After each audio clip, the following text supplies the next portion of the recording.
How to pay with FNB virtual card.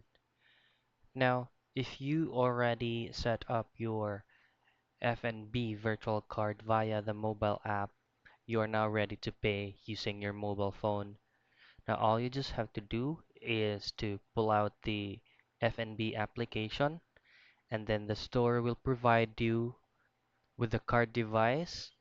You need to tap and hold on your mobile phone to their card device, and your mobile phone will vibrate, meaning you need to input or you need to enter your PIN code on. And once again, your smartphone will vibrate for a push notification once the payment is successful.